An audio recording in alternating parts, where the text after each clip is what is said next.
Hello and welcome to my channel Rainier Books, and my name is Rainer. I am a citizen of both Sweden and Germany, and I live just outside the amazing city of Stockholm, Sweden. For all of us who love to read thrillers and crime novels, the Edgar Awards are always interesting since they provide us with lists of good new books and also sometimes new authors, very often actually. Edgar is, of course, Edgar Allan Poe, the great author from Boston in Massachusetts in the 19th century. The nominees and the different categories for the Edgar Awards were announced on January 22, and the winners will be revealed on May 1 in New York. The Edgars are not the classic long list, short list winner award, but more like the Oscar-like nominees, the winner is awards. I took a look at all the categories of this year, of every year, and here's my mixed top 10 for 2025 of all the nominees, books that sparked my interest. Before we start, don't forget to like and subscribe to the channel, which very quickly will become your absolute favorite on BookTube. Things Don't Break on Their Own by Sarah Easter Collins. 25 years ago, a young girl left home to walk to school. Her younger sister soon followed, but one of them arrived and one of them didn't. Her sister's disappearance has defined Willa's life. Everyone thinks her sister is dead, but Willa knows she's not. Because there are some things that only sisters know about each other, right? And some bonds only sisters can break. My Favorite Scar by Nicolás Ferraro, translated from the Spanish by Mallory Craig Kuhn. A teenage girl and her gangster father embark on a road trip toward revenge in this award-winning coming-of-age Argentinian noir thriller. How much is her father not telling her? Could her life be different? And will she survive long enough to find that out? It's kill or be killed in this grifty, devastating coming-of-age thriller from the king of Argentine neo-noir. The God of the Woods by Liz Moore, a book that I actually can pick up now in the afternoon from my library. Early morning, August 1975. A camp counselor discovers an empty bunk. Its occupant, Barbara van Laar, has gone missing. She's the daughter of the family that owns the summer camp and employs most of the region's residents. And this is not the first time a van Laar child has disappeared. Barbara's older brother similarly vanished 14 years ago, never to be found. Liz Moore's multi-threaded story invites readers into a rich and gripping dynasty of secrets and second chances. It is Liz Moore's most ambitious and wide-reaching novel yet, and I hear nothing but praise on the internet and here on YouTube. Listen for the Lie by Amy Tintera. Lucy and Savy were the golden girls of their small Texas town. Pretty, smart, and enviable. Lucy married a dream guy with a big ring and an even bigger new home. Savvy was the social butterfly, loved by everyone, and if you believe the rumors, especially popular with the men in town. But after Lucy is found wandering the streets covered in her best friend Savy's blood, well, everyone thinks that she is a murderer. Years later, a true crime podcast, Listen for the Lie, has decided to investigate Savy's murder for the show's second season. Lucy is forced to return to the place she vowed never to set foot in again to solve her friend's murder, and even if she's the one who did it. Interesting.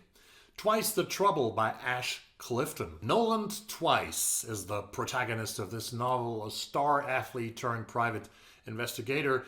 He can find everyone no matter how far they run or how well they hide. When a shady local executive goes missing, Noland is the only man for the job. Within hours of taking the case, Noland realizes nothing about this case is going to be easy, and he recruits his friend Kirill to help him with the dirty work when he finds a dead body. But the corpse isn't the missing man. It's the body of one of the partners of his construction firm. There's only one clue as to Valkenburg's, a set of strange numbers hastily scrawled on the dead man's arm. When Nolan discovers that the numbers are a set of GPS coordinates, well, he follows the trail to a construction site. At the exact location inscribed on the body, there's a box buried in the dirt. Inside, well, he finds a handwritten journal and a woman's severed head. Propulsive and unpredictable, this gritty PI thrill ride races through a criminal world where nothing is ever as it seems. Cold to the Touch by Carrie Hakoda. From Florida, we travel a long way to Alaska. When the body of a barista is found in the once pristine Alaskan snow, Anchorage homicide detective de Havilland Beans is gutted to recognize the young woman, Jolene. He'd bought coffee from her every morning and knew her as a bright college student working her way through school. Devastated by the murder and by the life cut short, Beans vows to find the killer. Since scavengers damaged the body, obtaining any usable evidence is impossible, even with the assistance of wildlife expert Raisa Ingalls, Beans' ex. When the body of another woman is found, a serial killer is suspected, and the FBI joins the hunt. After a third body turns up, Beans is desperate to find the killer, especially when another woman goes missing. With the murderer moving so quickly, Beans and his team are determined to stop the spree and to catch the killer before it's too late. A Forgotten Kill by Isabella Maldonado. An FBI agent tracks a brilliant serial killer in New York, right back to her own cold-blooded past, in a riveting thriller by the Wall Street Journal best-selling author of The Cipher, which I have not read. FBI Special Agent Daniela, called Danny Vega, was 17 when her mother murdered her father. 10 years after Danny's own damning eyewitness testimony sealed her mother's fate, she's starting to have doubts. What if she got it all wrong?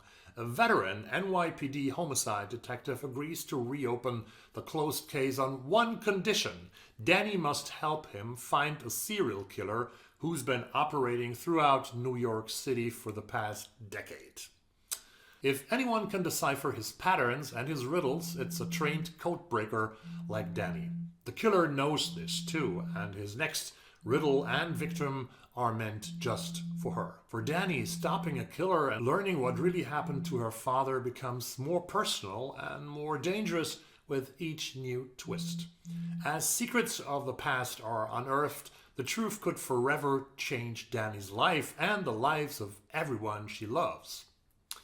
That's always a good thing in literature. The Road to Heaven by Alexis Stefanovich Thompson. I love Canadian literature, as you know. This is set in Toronto's Parkdale during the tumultuous 60s. Police Academy burnout turned private eye Patrick Burke works divorce cases, using his camera to catch the unfaithful, the infidelity, and the lonely looking for love in rented rooms. But his easy routine is shattered by a new case involving a missing girl. We know that from Chandler and MacDonald. 16-year-old Abby Linklater hasn't been home for 3 days. Her mother believes that Abby is getting an abortion.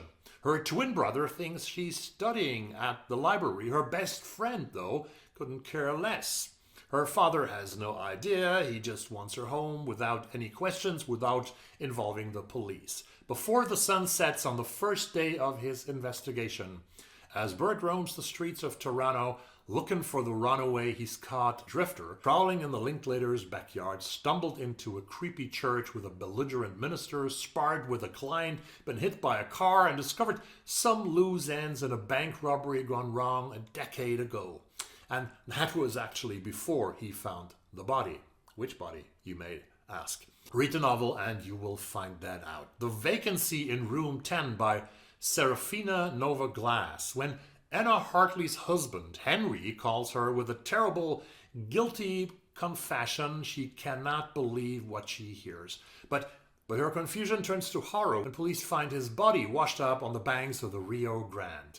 Desperate for answers to the millions of questions his untimely death has raised, Anna checks into the Sycamores, the rundown motel which has turned into an apartment complex. Henry rented as an art studio. As she absorbs every bit of gossip the eclectic mix of residents are willing to share about her husband and each other, she begins to piece together a picture of a very, very different man than the one that she got married to and the life he led behind her back. Cass, the mysterious jaded motel manager, seems more and more determined to keep Anna in the dark, and when threatening letters start appearing at her door, well, Anna has to decide what's more important, the truth or her own safety. The last two books on my top 10 list from the Edgar nominations this year are so-called true crime books, Long Haul: Hunting the Highway Serial Killers by Frank Filiuzzi. A shocking journey to the dark side of America's highways, revealing the FBI's Highway Serial Killings Initiative's hunt for long-haul truckers who account for an astonishing 850 murders across the nation. They have been given names like the truck stop killer who rigged a traveling torture chamber in the rear of his truck and is suspected to have killed 50 women, and the interstate strangler who once answered a phone call from his mother while killing one of his dozen victims. The crisis was such that the FBI opened a special unit, the Highway Serial Killings Initiative. In each case, the victims, often at-risk women, are picked up at truck stops somewhere in the country, somewhere in one jurisdiction, sexually assaulted and murdered in another, and then dumped along a highway in a third place. What's worse, this transient nature of the offenders and multiple jurisdictions that it involves make these cases incredibly difficult to solve and incredibly difficult to investigate for American authorities. Based on his own on-the-ground research and drawing on his 25-year career as an FBI special agent, Frank Filiuzzi investigates the most terrifying cases. The Long Haul is a gripping exploration of a violent, disordered world hiding in plain sight in America and the heroes that are racing to end the horror. It will forever unsettle how you travel on the road in the United States. Number 10, the final book of this list, is A Devil Went Down to Georgia: Race, Power, Privilege, and the Murder of Lita McClinton by Deb Miller Landau. A riveting narrative that pieces together the life and murder of black socialite Lita McClinton Sullivan and the journey to bring her true killer to justice. The murder of Lita McClinton Sullivan sent shockwaves through the affluent suburb of Buckhead in Georgia like few other crimes before it. The neighborhood, with its picturesque homes and its top-tier schools, was simply not the kind of place where women were gunned down in cold blood and on their own doorstep. So how many socialites had enemies so dangerous they would be murdered by a hitman pretending to deliver roses at 8:15 in the morning? In A Devil Went Down to Georgia, Deb Miller Landau details the shocking events that followed, the shoddy police work the McClinton family logically still blames on racial bias, the manhunt for Jim spanning almost 2 decades and 3 countries after the DA allowed him to run, and Jim's long overdue conviction.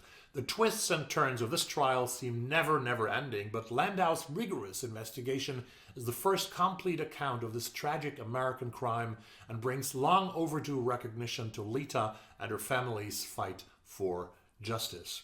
These were the 10 titles that I found that I thought were the most interesting one from all the different kinds of nominees for this year's Edgar. Let me know if you read any of these novels or true crime books in the comments down below. And I see you all in another video. Bye bye.